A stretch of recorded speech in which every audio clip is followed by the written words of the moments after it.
माँ, एक सुखद एहसास।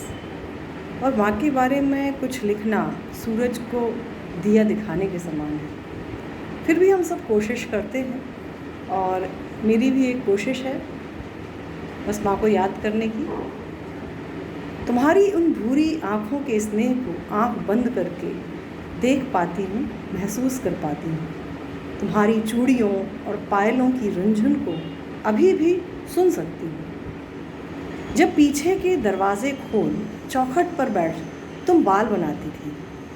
मेरे घर के पीछे नर्मदा नदी बहती है और सूरज की किरणें भी वहाँ पहुँचती हैं। तो माँ अक्सर ठंड में वहीं पर बैठकर कंघी किया करती थी। आईने के सामने अपने काले सफ़ेद बालों वाली मांग में सिंदूरी लालिमा सजाती थी। एकांत में बैठकर सिर पर पल्लू ओढ़ अपनी चूड़ियाँ बदलती थी। उनके हाथ काफ़ी कड़े थे और 2-6 का नाप लगता था और उन्हें लगता था कि किसी के सामने यदि चूड़ियाँ पहनूंगी तो चूड़ियाँ ज़्यादा टूटेंगी। तो एकांत में बैठकर सिर पर पल्लू ओढ़ अपनी चूड़ियाँ बदलती थी। उन गोरी कलाइयों में लाल हरी चूड़ियाँ देख तुम कितनी मुस्कुराती थी। जब कभी बाहर जाती थी एक सी 2 अलग रंग की साड़ियाँ लाती थी। उनमें से एक पहले मुझे पसंद करवाती थी। सुबह तड़के उठकर छोटे मोटे काम निपटाती थी।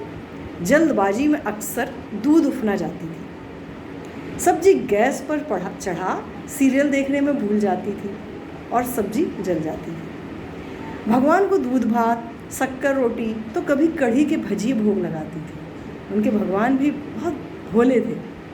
वो जो भोग लगाती थी वही खाती थी। कुछ खो जाए तो झट माता जी को हलवे के प्रसाद की बदना करके आ जाती थी और माता जी भी हलवे की बहुत शौकीन। तुम्हारी गुमी हुई चीज़ वापस मिल जाती थी। किसी मेहमान का आगमन हो तो डाइनिंग टेबल पहले ही सज जाती थी।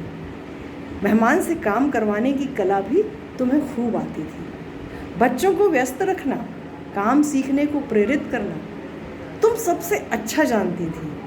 चीठा और ताश पत्ते के दांवपेच खेलना तुम ही तो हमें सिखाती थी। छोटी छोटी सफलता पर हौसला देकर बड़ी सफलता का जुनून बड़ी ही सहजता से तुम ही तो भर पाती थी। सफ़र में जाने के पूर्व होटल में कपड़े सुखाने नाड़े का बंडल रखना ज़रूरी मानती थी। कोई व्रत भले ना करो पर तीजा में मौन नहाती थी, क्योंकि मौन तुम्हारे लिए सबसे कठिन व्रत था। इस कठिन व्रत को बहुत जल्दी सदा के लिए तुमने धारण कर लिया। तुम्हारी यादें तो अनंत हैं, बस सहेज कर उन्हें किसी कोने में रखे हुए हैं। तुम्हारे ही सत्कर्मों का फल आज हम सभी बच्चे जीवन में चख रहे हैं। थैंक यू माँ, सबके लिए, और सदा हमारी यादों में आप जीवित रहेंगे।